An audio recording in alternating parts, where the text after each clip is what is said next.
तर नमस्कार मित्रांनो, स्वागत आहे तुमचं आणखी एका ब्लॉगमध्ये। आपल्या बरेच दिवस झाले मी मोटो ब्लॉग करत होतो, पण आज आपण आलो आहे नीळकंठेश्वर मंदिर, जे की येतं जांभळे गावाच्या इथं। जांभळी म्हणून एक गाव आहे, त्याच्या पुढेच हे नीळकंठेश्वराचं मंदिर येतं। आणि असं म्हटलं जातं की इथं 1200 मूर्त्या आहेत वरती डोंगरावर।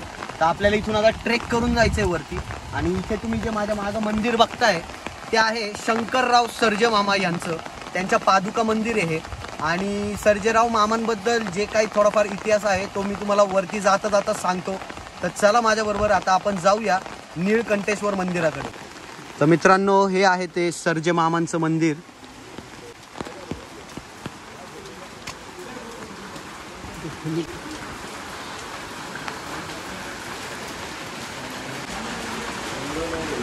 हे आहे सर्जे मामा, यांचा फोटो आहे तो।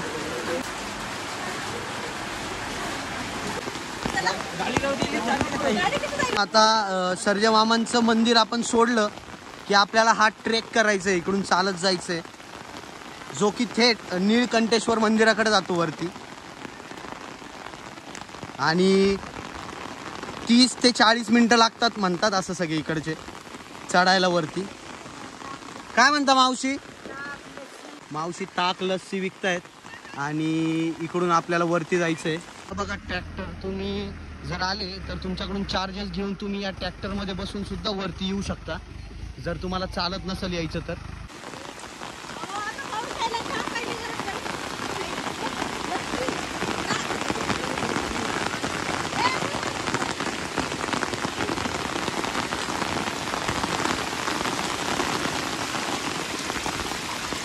अचानक खूप पाऊस चालू झालाय, मग इकडे आलोय आम्ही तर। आणि आम्ही तर छत्री घेऊन आलो होतो, पण काही लोक आहेत खाली ज्यांनी छत्री सुद्धा आणलेली नाहीये बिचारे, त्यांना भिजत यावं लागतंय।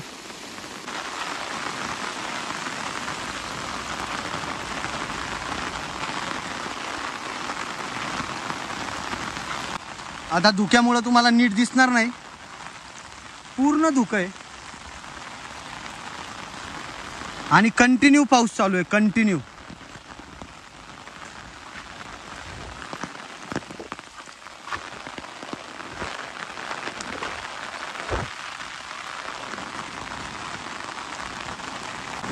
तर आता आपण अर्धा डोंगर चढून आलोय, नीळकंठेश्वर महाराजांचं जे मंदिर आहे तिकडे जाण्यासाठी आता आपण पुढे चाललोय। पण तुम्हाला थोडक्यात मला एक इतिहास सांगायचा आहे। जे मंदिर आपण खाली बघितलं शंकरराव सर्जे मामांचं, त्यांच्या पादुकांचं मंदिर होतं तिकडे, तर त्यांच्याबद्दल एक छोटासा इतिहास मला तुम्हाला सांगायचा आहे सगळ्यांना। तर 1962च्या सालीची गोष्ट आहे असं मी वाचण्यात आलं आहे माझ्या। ज्यावेळेस शंकरराव जे मामा आहेत, शंकरराव मामा, ते इकडे वन विभागात अधिकारी म्हणून काम बघत होते या पट्ट्यामध्ये।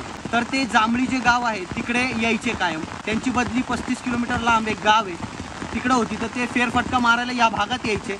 आणि एकदा असंच फेरफटका मारता मारता ते या नीळकंठेश्वर महाराजांच्या मंदिराजवळ आले आणि तिकडे आधी काही नव्हतं। आणि ते त्यांना एवढा परिसर आवडला तो की ते विश्रांती घेण्यासाठी तिकडे झोपले। आणि त्याच वेळेस त्यांना स्वप्नामध्ये साक्षात्कार झाला महादेवांचा, आणि ते पटकन उठले आणि त्यांनी आजूबाजूला परिसर बघितला तर त्यांना एक नंदी दिसला। आणि नंदी दिसला म्हणजेच की बाजूला नक्कीच महादेवाची पिंड असणार असं मामांना कळालं नक्की। आणि म्हणून त्यांनी अजून शोधले असता त्यांना शंकराची पिंड तिथं भेटली। त्यांना असा आदेश देण्यात आला होता की मला पाणी पाज, म्हणून ते धावत धावत खालचे जे आपलं गाव होतं पायथ्याशी तिकडं आले। तर तिकडे एक त्यावेळेस छोटीशी वस्ती होती धनगर लोकांची, आय थिंक सो। तर त्या धनगर लोकांच्या वस्तीत ते गेले आणि तिकडे गेले असता कुणीच नव्हतं, सगळे शेतावर कामाला गेले होते। आणि त्यावेळेस त्यांनी कुलूप उघडायचा प्रयत्न केला पण तो उघडला नाही। आणि त्यावेळेस त्यांनी महादेवाचं नाव घेतलं आणि जेव्हा त्यांनी महादेवाचं स्मरण केलं त्यावेळेस पटकन एक कुलूप त्यांच्या हातात आलं आणि त्यांनी दरवाजा खोलून कळशीनी पाणी वरती दिलं, महादेवाच्या पिंडीला पाणी त्यांनी पाजलं। आणि त्यानंतर मग हळूहळू त्यांनी हे सगळं वाढवलं आणि हे जे स्थळ आहे ते मग प्रचलित झालं। नाशिक, लांबून लांबून लोक इकडे यायला लागले। अक्षरशः 1200 मूर्त्या आहेत वरती वेगवेगळ्या, महाभारताच्या वेगळ्या वेगळ्या कथा सगळं दाखवण्यात आलं आहे तिकडे। आता बोलण्यापेक्षा आपण डायरेक्ट थेट वर जाऊन बघूया त्या मूर्त्या। सो चला माझ्याबरोबर आणि शेवटपर्यंत व्लॉग बघा, प्लीज सबस्क्राईब करा, लाईक करा, शेअर करा, कमेंट करा. इंस्टाग्रामवर पण मला फॉलो करा. मी माझं जे अकाउंट आहे त्याची लिंक खाली मेन्शन करेन डिस्क्रिप्शनमध्ये. सो आता चला आपण जाऊया इकडून पुढे, कारण की पाऊस पण खूप आहे. हे या साईडला निलगिरी आहे पूर्ण आणि मधून हा रस्ता चालला आहे. खरी मजा तर वर आहे मित्रांनो. म्हणजे मी पण फर्स्ट टाईमच चाललो आहे, पण मी व्हिडिओज बघितले बऱ्याच जणांचे निळकंठेश्वर मंदिराचे आणि अप्रतिम दृश्य आहे वरती. ज्या मूर्त्या आहेत ते खरं आकर्षण आहे वरती मंदिराचं. आणि महादेवाची पिंड पण जी शंकर मामांनी स्थापित केली होती त्यांना साक्षात्कार झाल्यानंतर. अजून एक गोष्ट अशी सांगायची तुम्हाला की आम्ही कालच निळकंठेश्वर मंदिराला यायला निघालो होतो, पण येताना आमचा प्रॉब्लेम असा झाला की आम्हाला गुगल मॅप्सनी शिवने मावळचं मंदिर दाखवलं आणि फोटोज तर ह्याच मंदिराचे दाखवले त्या खाली. म्हणून आम्ही कन्फ्यूज झालो आणि आम्ही तिकडे गेलो. शिवने मावळ ते त्या साईडला पडतं, शिरगावच्या त्या साईडला. आम्ही त्या साईडला गेलतो आणि मग आज आम्ही प्रॉपर मॅप्समध्ये टाकून या बाजूला आलो आहे. तर तुम्हाला ॲड्रेसचा खूप प्रॉब्लेम आहे. खूप लोक त्या साईडला जातात, त्या तिथल्या ग्रामस्थांनी पण आम्हाला सांगितलं. तर तुम्हाला आता मी मॅप्समध्ये दाखवतो नेमकी कोणता ॲड्रेस टाकायचा आहे, म्हणजे तुम्ही या इकडे याल. कारण की रूट्सचा खूप प्रॉब्लेम आहे. गुगल मॅप्स चुकीकडे दाखवतो रूट. सो प्लीज आता मी तुम्हाला दाखवतो. मॅप्स खोलूया आणि इथे बघा मी आधी टाकलं होतं निळकंठेश्वर टेम्पल शिवाने मावळ असं दाखवत होतं, पण तुम्ही जेव्हा त्यात जाता ना मित्रांनो तर ते तुम्हाला दुसरीकडेच घेऊन जातं. पण तुम्ही इथे जेव्हा आता नेट नाही आहे, पण तुम्ही जेव्हा इथे त्याचे फोटोज बघता ना तर एक्झॅक्टली ह्याच मंदिराचे फोटो तुम्हाला दाखवले जातात या इकडे. पण ते आणि काल आम्ही त्यामुळेच फसलो होतो. आम्ही त्या साईडला गेलो होतो शिवने मावळच्या इथं. तर तिथल्या ग्रामस्थांनी सांगितलं दादा खूप लोक येतात इथं ज्यांचा हाच प्रॉब्लेम आहे की गुगल मॅप्स त्यांना चुकीकडे घेऊन जातं. मी तुम्हाला लोकेशन दाखवतो, ती लोकेशन टाकून तुम्ही या. तर हे बघा निळकंठेश्वर मंदिर, जांभळी डोंगर, दावजे डोवाजे, महाराष्ट्र. तर हे क्लिक करून तुम्ही या साईडला येऊ शकता. तर आता आपण वरती पोहोचलो आहे मंदिराजवळ. इकडे आल्या आल्या तुम्हाला 2 मूर्त्या बघायला भेटतील, काल भैरवनाथ आणि ही एक मूर्ती आहे. ही नक्की मला माहिती नाही, पण हातात त्रिशूळ आहे, म्हणजे नक्कीच महादेव भक्त किंवा काहीतरी असेल, पण एक्झॅक्टली मला सांगता येणार नाही. आणि ही आहे काल भैरवाची मूर्ती.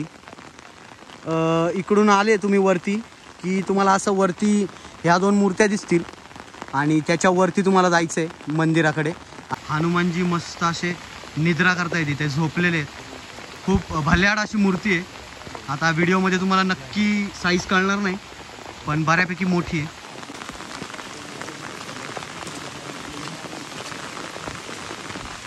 इथे पाटी लावली आहे श्री क्षेत्र स्वयंभू निळकंठेश्वर देवस्थान. हे इकडे एक प्रसंग दिलेला आहे आणि त्याच्यात पुढे आले तुम्ही की इकडे असा एक प्रसंग आहे. जेव्हा हनुमानजी सीता मातेला अंगठी द्यायला गेले होते जी राम भगवानने दिली होती, तो हा प्रसंग आहे. ही दगडूशेठ हलवाईची मूर्ती आहे. आणि मित्रांनो महत्त्वाची सूचना अशी की इकडे कृपया मूर्त्यांना स्पर्श करू नका. आले तर तुम्ही व्हिडिओ वगैरे काढा, त्याची माहिती घ्या. आणि त्याच्याच डावीकडे तुम्ही जेव्हा येता तर इकडे पण बऱ्याच मूर्त्या आहेत. हे बघा इकडे हे एक प्रसंग आहे, वेगवेगळे प्रसंग आहे मित्रांनो. त्यानंतर इकडे नारायण भगवान आहे, हा एक प्रसंग आहे. आणि हा प्रसंग तर मित्रांनो तुम्हाला माहिती आहे, द्रौपदीचं वस्त्रहरण जे झालं होतं तर हा दुःशासन आहे. आणि द्रौपदीनी श्रीकृष्णाच्या अंगठ्यामध्ये एक साडीचं भाग अडकवला होता आणि श्रीकृष्ण साडी सोडायचे आणि इकडून वस्त्रहरण चालू होतं द्रौपदीचं. तर त्याचा एक छोटासा प्रसंग आहे. त्यानंतर इकडे त्यावेळेस जे ते खेळ खेळायचे तो खेळ आहे इकडे. आणि ते सगळे खेळताना असे तो प्रसंग मस्त असा रेखाटण्यात आलेला आहे आणि खूप वेगळं वाटतंय, छान वाटतंय असं बघायला ते. त्यानंतर इकडे आले तुम्ही की हा जे आपले राजाची बैठक वगैरे बसायची त्या टाईपमध्ये ही बैठक वगैरे बसवण्यात आली इकडे. आणि आय थिंक सो जेव्हा राम भगवानचं स्वयंवर होतं त्यावेळेसचा मे बी हा प्रसंग असावा. तसंच त्याच्या पुढे तुम्ही जेव्हा येता तर हे वेगवेगळे अवतार आहेत देवाचे. हा एक अवतार आहे जो कासवावर बसलेला आहे देवाचा, हा मे बी मत्स्य अवतार आहे. त्यानंतर हा एक अवतार आहे ज्यावर त्याने पृथ्वी देवाने घेतलेली आहे त्याच्या शिंगावर. सिंहाचा आहे, नरसिंह मे बी किंवा सिंहाचा अवतार घेतलेला आहे. इकडे एक मूर्ती आहे, ही एक भगवंताची मूर्ती आहे. हे ऋषीमुनी आहेत, एका ऋषीमुनीची मूर्ती आहे ही एक मूर्ती आहे. हे श्रीकृष्ण आहेत, त्यानंतर गौतम बुद्ध आणि मे बी हा जो कल्की अवतार येणार आहे पुढे, त्या कल्की अवताराची मूर्ती आहे ही. खूप सुंदर असं मूर्त्या आणि प्रसंग दाखवण्यात आलेत. म्हणजे तुम्ही जे असं जेव्हा प्रसंग बघता ना मित्रांनो, असं वाटतं की तुम्ही त्यामध्ये सामील झालेले आहे. असं वेगळीच मजा आहे बघण्यासारखी. फॅमिलीबरोबर तुम्ही नक्की इकडे येऊ शकता. वर्थ आहे इकडे आले तुम्ही तर. आता आपण या बाजूचं तर सगळं बघितलं आहे. आता आपण थेट त्या बाजूला जाऊया. त्या बाजूला सुद्धा बऱ्याच मूर्त्या आहेत. आणि सॉरी मित्रांनो जर आवाज माझा थोडा कमी येत असेल तर, कारण की तुफान पाऊस चालू आहे इकडे. तर आता त्याच्या पुढे आले की इकडे सगळे नाथ आहेत. हे आहे रेवणनाथ, त्यानंतर चरपटीनाथ, गोरक्षनाथ, गहिनीनाथ, मच्छिंद्रनाथ, जालिंदरनाथ, कानिफनाथ, भर्तरीनाथ आणि नागनाथ असे 9 नाथ आहेत इथे पूर्ण. आणि आता आपण आलोय त्याच्या पुढे. तर इकडे ऋषी मुनींच्या पण मूर्ती आहेत. तरी तुम्ही पहिली बघू शकता. हे आहे वाल्मिकी ऋषी, त्यानंतर हे आहेत व्यासमुनी, हे आहे भारद्वाज ऋषी. ही मातेची मूर्ती आहे, खूप सुंदर आणि मोठी अशी मूर्ती आहे. त्यात पुढे आले की इकडे सरस्वती माता आहे, जो सारसबागेतील गणपती आहे पुण्यातला, त्याची एक प्रतिकृती आहे. हे एक अत्री मुनी म्हणून आहेत. हे शांडिल्य ऋषी आहेत, हे गौतम ऋषी, हे गुरु नानकजी, हे संत मीराबाई आहेत आणि हे महावीर आहेत, संत सावतामाळी आहेत. तर मित्रांनो आता आपलं हे सगळं बघून झालं आहे. देवीची मूर्ती वगैरे बघून झाली आहे. आता माझ्याबरोबर पुढे या, तिकडं काय म्हणतात. तर मित्रांनो हे जे तुम्हाला दिसतंय इकडे, तुम्ही पावसात वगैरे आले तर स्टे वगैरे करू शकता. तर आता आपण या मंदिरात जाऊया. हे दत्तात्रय गुरूंचं मंदिर आहे, ते मंदिर बघूया. मागच्या बाजूला जाऊया आणि मग पुढं जाऊया आपण. अजून पुढं पण बऱ्याचशा मूर्त्या आहेत. हे आहे दत्तगुरूंचं मंदिर.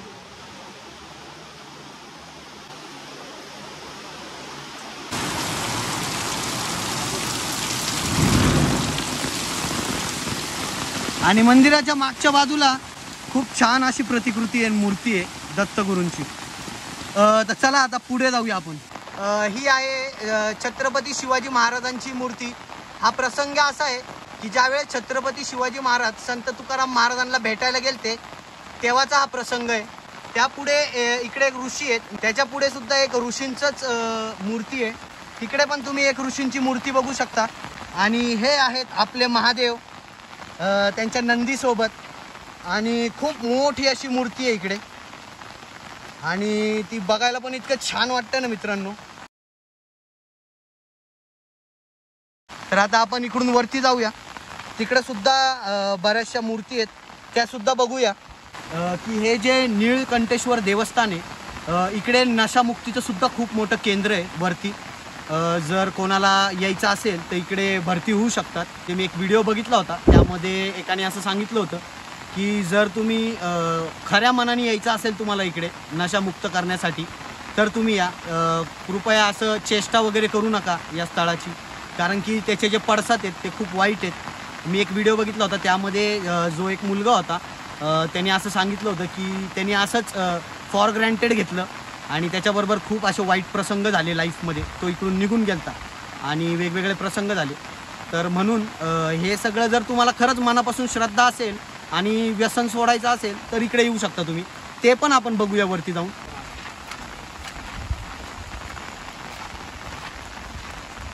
आपण ते बघितलं. तिकडून जेव्हा तुम्ही वरती येता इकडे पण एक कमान लागते. इकडे पण एक प्रसंग आहे जिकडं महादेवाने रागात येऊन एकाला असं पायाखाली घेतलंय. तो एक प्रसंग आहे इकडे. आणि हे महादेव भक्त आहेत ज्यांनी महादेवांच्या पिंडीला मिठी मारली आहे. तर आता आपण मंदिरात जाऊ, जे ॲक्च्युअलमध्ये मंदिर आहे नीळकंठेश्वर भगवानचं जी पिंड आहे तिकडे जाऊया आता आपण. आणि हे बघा सुंदर आणि इतकी शांतता आहे मित्रांनो इकडे की सांगू नाही शकत तुम्हाला. हे श्रीकृष्ण आणि मीराबाई आहेत आणि इकडे पार्वती देवी जेव्हा शिव आराधना करत होत्या त्यावेळेसचं हे दृश्य आहे. हे आपले अक्कलकोटचे श्री स्वामी समर्थ महाराज, हे आहेत गणपती बाप्पा. हा आहे आपल्या श्रीराम भगवानचा आणि सीता मातेचा विवाह प्रसंग. त्यापुढे आपले पंढरपूरचे विठ्ठल रुक्मिणी, छान अशी मूर्ती आहे त्यांची. इकडे आहेत राधाकृष्ण, हे आहेत शिव पार्वती विवाह प्रसंग आहे हा. हे आहे अर्धनारी नटेश्वर, ज्यामध्ये अर्ध जी बॉडी आहे ती स्त्रीची आहे आणि अर्धी पुरुषाची आहे. महादेवाचं रूप आहे हे एक. ही आहे वणीची सप्तशृंगी माता. हे आहेत दत्तगुरू दत्त महाराज. हे आहे संत तुकाराम महाराज, संत ज्ञानेश्वर महाराज आणि श्री विठ्ठल आणि संत जनाबाई जेव्हा दळत होते त्यावेळेसचा सुंदर आणि गोड असा प्रसंग आहे. हे आहेत आपले संत गजानन महाराज. त्यापुढे अंजनी माता आणि आपले भगवान हनुमान. हे आहे संत नामदेव महाराज. आणि हा प्रसंग आहे जेव्हा संत नामदेव विठ्ठलमुखी म्हणजे विठ्ठलाला जेव्हा संत नामदेव भरवत होते घास, तेव्हाचा हा प्रसंग आहे. हे आहेत शिर्डी के साईबाबा. तुम्हाला मी सगळ्या दाखवल्या आहेत या लाईनी. आता आपण मंदिरात जाऊया आतमध्ये. आणि आमचा मित्र इकडे छत्री चोरीला जाऊ नये म्हणून दक्षता घेतोय. ती मी तिकडे ठेवली होती छत्री, पण त्यांनी इकडे आणून ठेवलेली आहे. पण ती छत्री सगळी गळत आहे मित्रांनो. तर इकडून दर्शन रांग चालू होते मंदिराची. हा आहे मंदिर परिसर. तर आपल्याबरोबर माने बाबा आहेत. तर ते बाबा अशी वीणा घेऊन उभे आहेत आणि ते 12ही महिने अशी वीणा घेऊन उभे राहतात आणि ती वीणा खाली टेकू देत नाहीत. हर हर महादेव.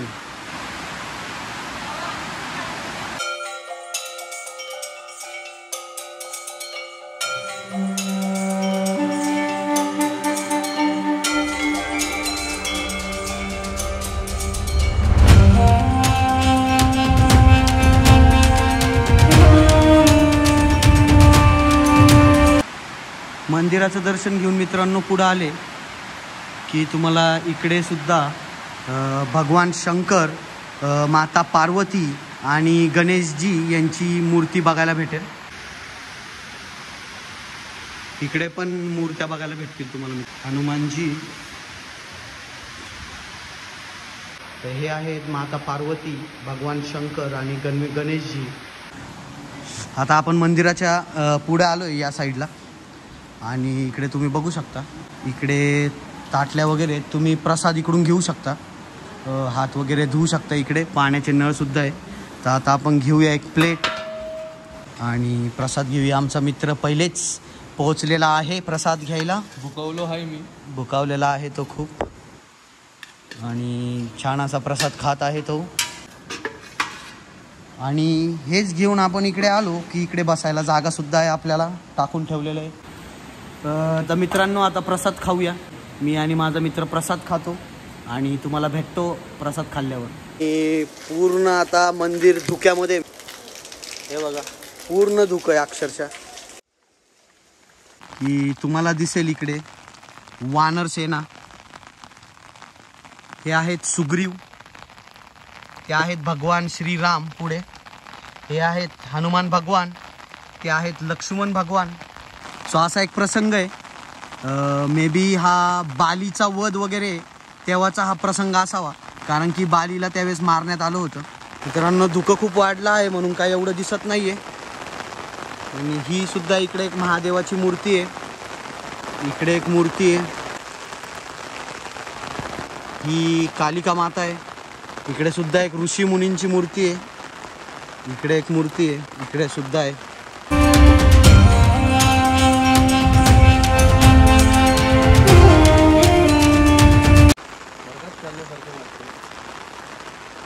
आणि माझ्या मित्राला स्वर्गात चालल्याचा फील होतोय. आणि खरंच एकदम छान अशी ज्या साकारण्यात आलेल्या आहेत ना त्या मूर्त्या, त्या इतक्या सुंदर आहेत ना मित्रांनो, की तुम्ही जेव्हा याल ना स्वतः तेव्हा हे प्रसंग हे ज्यावेळेस तुम्ही बघाल ना की तुम्ही नक्की त्या काळात त्या विचारसरणीमध्ये निघून जाल. इतकं सुंदर आहे. खूप असे प्रसंग आहेत म्हणजे तुम्हाला मी आता सांगू नाही शकत. जे प्रसंग आपण कधी आपल्याला माहितीसुद्धा नाही आहेत बऱ्यापैकी, ते सुद्धा इथं खूप छान असे दाखवण्यात आले आहेत.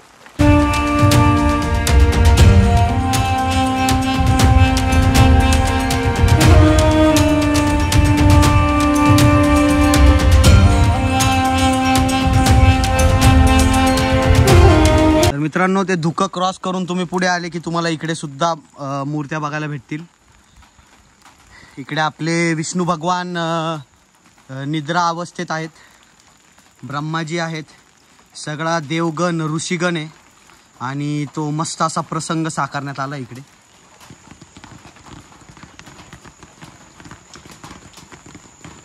हे श्रीकृष्ण जेव्हा छोटे होते आणि तेव्हाचा हा त्यांचा पराक्रमाचा प्रसंग आहे, जेव्हा त्यांनी हत्तीला शांत केले होते। इकडे सुद्धा आहे, हे सुद्धा प्रसंग आहे, तिकडे सुद्धा आहे मित्रांनो कोपऱ्यात आणि त्याच्या मागच्या बाजूला सुद्धा आहे। त्यानंतर इकडे या बाजूला सुद्धा तुम्ही बघू शकता, हे राक्षसीचा पुतळा आहे इकडे। इकडे एक महादेवाची मूर्ती आहे आणि हा आता प्रसंग तुम्हाला नक्कीच माहिती असेल, यात काय दुमत नाही आहे। तर जेव्हा रावणाला मारायला भगवान श्रीराम आणि वानरसेना लंकेकडे चालली होती, त्यावेळेस रावणाला दुसरा काही पर्याय नव्हता आणि रावणाने सगळ्यांना आदेश दिले की जावा कुंभकर्णाला उठून आणा। तर हाच तो कुंभकर्ण आहे, ज्याला सगळे उठवायचा प्रयत्न करत आहे की जो 6 महिने झोपायचा। तर त्याला उठवण्याचे प्रयत्न ह्या प्रसंगातून तुम्हाला बघायला भेटेल आणि हे सुद्धा तुम्हाला माहिती असेल की ही कोणाची मूर्ती आहे। तर ही बकासुराची मूर्ती आहे, तो आहे बकासूर। तर हा एक प्रसंग आहे ज्यामध्ये राजा आहेत आणि नृत्य वगैरे चाललेलं आहे सगळं। त्याच्यानंतर त्या पुढे आले तुम्ही की हा एक प्रसंग आहे, हे सगळे इकडे राक्षस लोक सगळे बसलेले आहेत, तुम्ही बघू शकता, हे आहेत सगळे राक्षस आणि त्याच्याच पुढे बसलेले आहे सगळे देवगण आणि त्यांना अमृत वाटण्याचं काम इकडे चालू आहे। इकडे आहे राक्षसगण सगळी मंडळी, इकडे आहे सगळे देवगण आणि अशा प्रकारे एक अमृताचा हंडा आहे आणि सगळा तो प्रसंग आहे इकडे तुम्हाला छान अशा रीतीने बघायला भेटेल। आणि ही आहे आपल्या महादेवाची भलाढ्य आणि सुंदर अशी भोळीशी मूर्ती।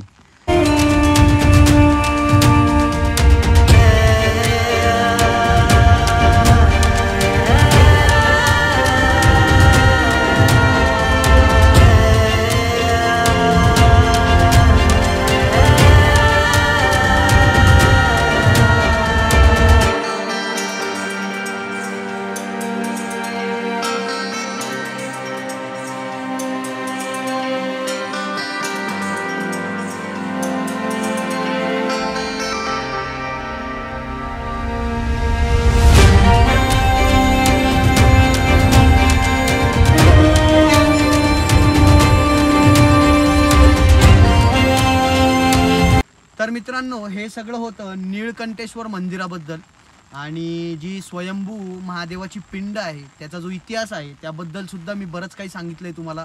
त्याचा थोडाफार जेवढा इतिहास मला माहिती होता, जे आपले शंकरराव सर्जे मामा आहेत त्यांच्याबद्दल सुद्धा मी तुम्हाला सांगितलंय। इथे अक्षरशः 1000 ते 1200 मूर्ती आहेत मित्रांनो, सगळ्या मी कॅप्चर करायचा प्रयत्न केला आहे, पण जर ब्लॉग मोठा झाला तर मी ते कट करेल थोडंफार, कारण की एवढा मोठा ब्लॉग लोकांना आवडत नाही बघायला। तर तुम्ही वैयक्तिक स्वतः या, वरती आहे मित्रांनो, फॅमिलीला घेऊन या तुमच्या आणि खूप छान आहे बघण्यासारख्या। वेगवेगळे प्रसंग तुम्ही जेव्हा बघाल ना तेव्हा तुम्ही त्यामध्ये मग्न होऊन जाल। खूप छान पद्धतीच्या इकडं मूर्त्या आहेत सगळ्या। फक्त कृपया करून हात वगैरे लावू नका, आतमध्ये उडी मारून रील्ससाठी असे काही उद्योग करू नका, कारण की खूप सुंदर असं त्यांनी ठेवण्यात आलं आहे जो निसर्ग आहे आणि ज्यामध्ये या मूर्त्यांनी त्यांनी सांभाळून ठेवलेल्या आहेत या सगळ्या मूर्त्या। की जर तुम्हाला इच्छा असेल तर ते जे भोजनालय आहे तिकडं तुम्ही हे करू शकता, धान्य वगैरे देऊ शकता, पण ते 5 किलोच्या वर तुम्ही दिलं तरच चालणार आहे। तुम्ही तिथे देऊ शकता ते, किंवा देणगीसुद्धा करू शकता, कारण की मंदिरात जे भाविक येतात त्यांच्यासाठी प्रसाद वगैरे कायम इकडे दिला जातो आणि त्यासाठी मग तुम्ही तिकडे देणगी वगैरे देऊ शकता।